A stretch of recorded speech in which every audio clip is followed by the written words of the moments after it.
कोई बात नहीं, इसलिए कि हम लोग प्राय जो 5 साल काम करते हैं और जो 5 साल कांग्रेस अध्यक्ष संतोष सिंह जी, क्योंकि जिनका नाम आपने लिया मैं लेना नहीं चाहता हूं, उनके सारे कर्म तो धनबाद वाले जानते हैं, मेरे से ज्यादा जानते हैं।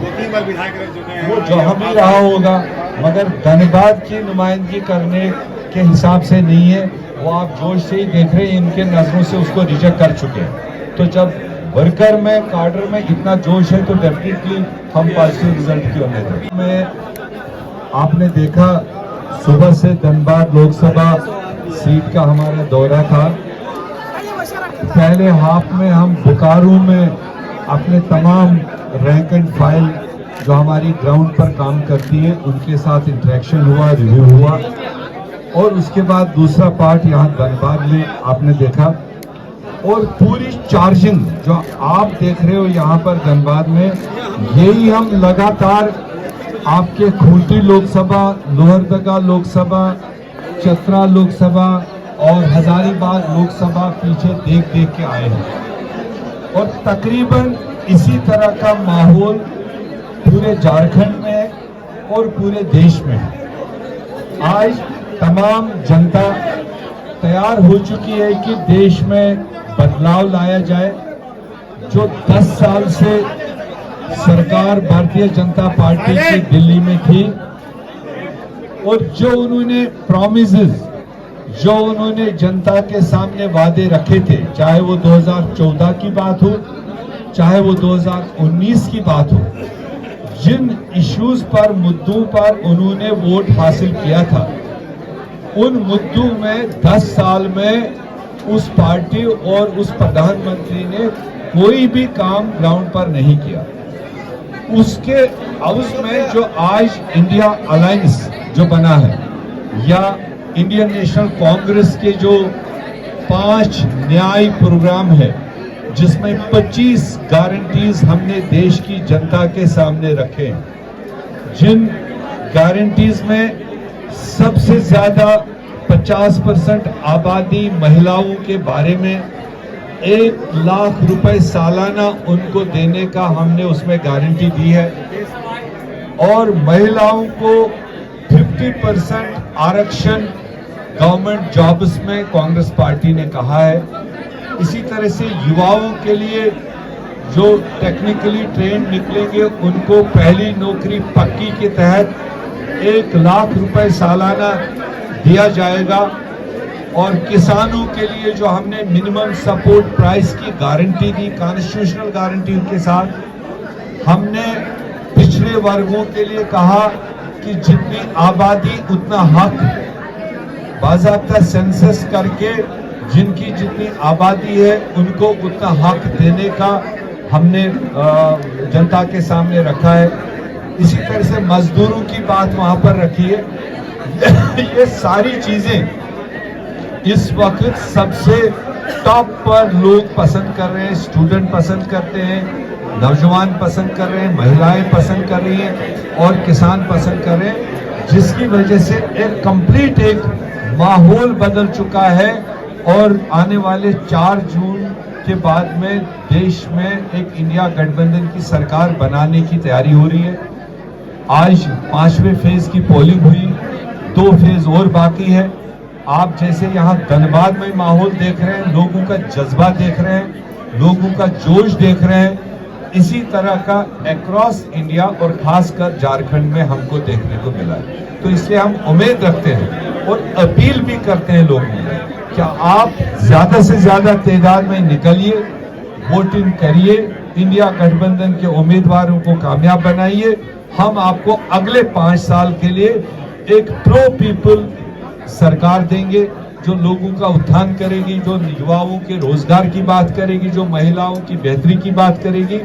ऐसी सरकार देश में हम आपको देने का वादा करते हैं। यही मुद्दा लेकर आज भी हम सुबह से चले आए और यहाँ पर भी आपने हमारे सामने देखा। अभी तो चुनाव तो आज तीसरा ही फेज है, दूसरा यहाँ का तो दूसरा फेज और झारखंड के लिए दूसरा फेज है, देश का 5वां फेज।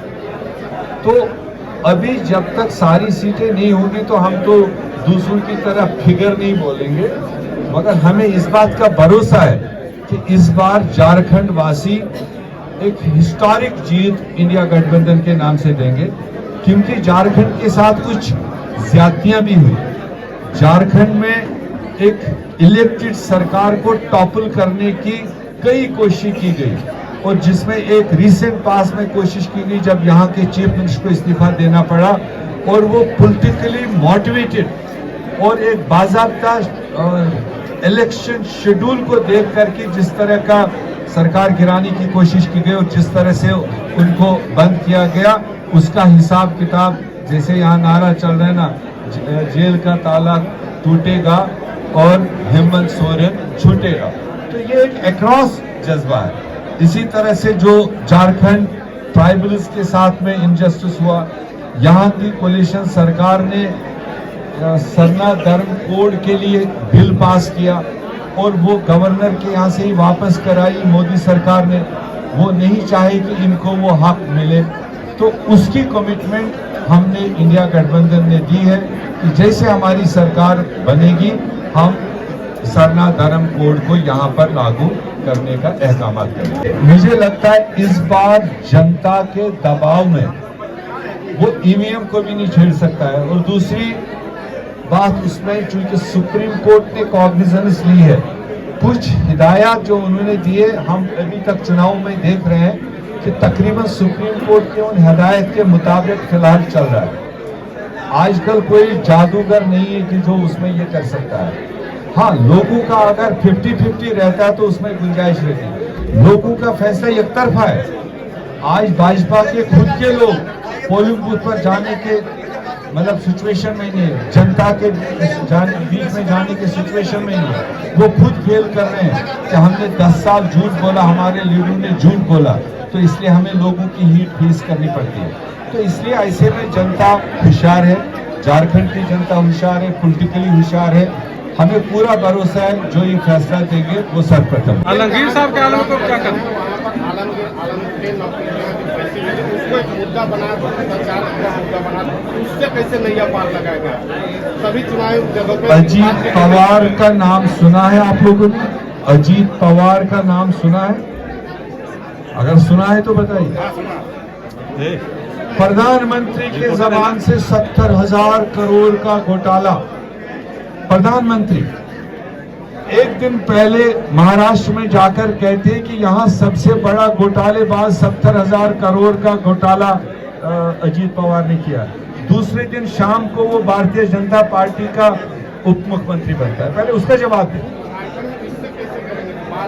बस इतना ही जवाब है। मंत्री पद से दूसरी मैं रिसेंटली बता दूं,